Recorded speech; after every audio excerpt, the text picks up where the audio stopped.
vidéo poignante, récemment devenue virale sur le réseau social TikTok, montre une mère en larmes laissant un appel désespéré à la justice.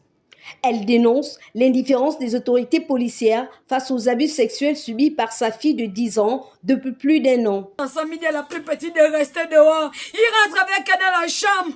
Est-ce que c'est normal de faire les séances de fellation à un enfant? Il jouit dans la bouche de l'enfant, il dit à l'enfant, crache, n'avale pas. Le coupable, un homme de 36 ans que la maman considérait comme un tonton pour ses filles. Notre équipe d'Ozabonga TV s'est rendue auprès des parents de la victime pour obtenir des éclaircissements sur cette affaire. Le présumé agresseur, âgé de 36 ans, avait demandé à la fillette de 10 ans de devenir sa petite amie. Dans sa naïveté, la fillette accepta, sans savoir que cela impliquerait de lui faire une fellation pour qu'il éjacule dans sa bouche. La fillette, le visage couvert, raconte ainsi cet acte atroce. C'était aussi un jour où il m'a appelé par la première qui a dit que je venais là-bas. Après, je suis partie chez lui. Après, il a dit que si tu suis sûr que tu vas te venir là-bas. Après, maintenant, on faisait maintenant ça. C'était soit dans sa chambre, soit c'était dans la douche. Pour que c'était au moins là-bas. Et il a dit que si je dis ça, que ce serait un problème. Après, il a dit que, après il m'a donné l'argent. Après le l'enfant faisait maintenant ça, puis il a dit que je crachais. Il a dit que je l'avais ça. C'est grâce à la curiosité de la petite sœur de D que la mère a découvert cette situation sordide qui durait depuis plusieurs mois. Tonton fait ça, c'est le Daniel. Elle est partie avec moi. Je voulais entrer. Tonton fait a dit m'attend d'abord dehors. Après, ils sont entrés.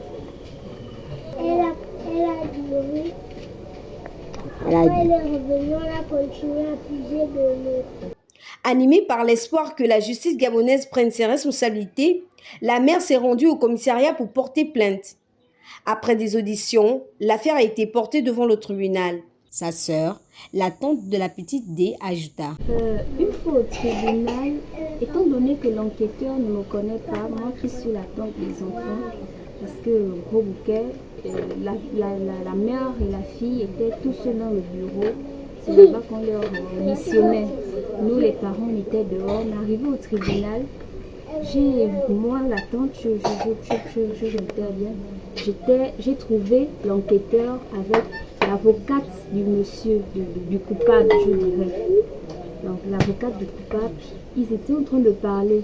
Et bon, moi, sachant que l'enquêteur ne me connaissait pas, je me suis rapprochée d'eux indirectement, faisant comme si je ne les connaissais pas, juste pour essayer de voler quelques phrases, essayer d'écouter de quoi ils parlaient. Donc, pendant que j'étais à côté d'eux, l'avocate et l'enquêteur étaient en train de parler du sujet de ma nièce, évidemment. Ils étaient en train de dire que non, la mère ne veut pas céder. C'est l'avocate qui demandait à l'enquêteur que non, et la mère à quel niveau.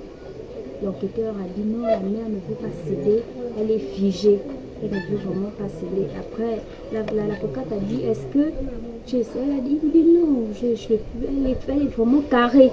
Elle tient vraiment à continuer, elle ne veut pas lâcher. Après, je me suis dit, mais pourquoi entretenir ce genre de conversation avec l'avocate de l'accusé? Parce que je suppose qu'ils ne sont pas censés avoir cette conversation.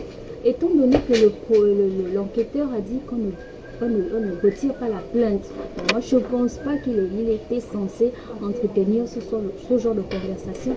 Je me suis directement rapprochée de ma soeur. Je lui ai dit que je ne sais pas ce qui se passe parce qu'on arrivait à peine au tribunal avant même qu'on ne soit reçu par le procureur. J'ai dit à ma soeur que je ne sais pas ce qui se passe parce que ça, j'ai entendu l'avocate de l'accusé et notre enquêteur en train de converser à ce sujet. Dans une société où la pudeur est perçue comme un pilier fondamental de l'intimité et du respect, les atteintes à cette valeur soulèvent des questions complexes et sensibles. Mais qu'en est-il lorsqu'une personne devient victime d'une atteinte à sa pudeur? Que se passe-t-il au-delà des actes eux-mêmes? Comment la société et le droit réagissent-ils face à de tels comportements? Ok.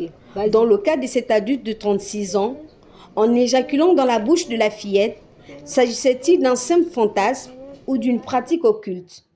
À ce jour, la mère réclame justice et sollicite l'attention du président de la transition sur cette affaire. Papa Ligui, c'est pour cela que je t'appelle. C'est pour cela que je t'appelle. Parce que l'affaire là me dépasse. Ils ont eu les parents pour faire ce qu'ils ont à faire. Moi, je n'ai pas de parents, je suis orpheline. Car actuellement, tonton Prince est libre et ne réside plus dans le quartier.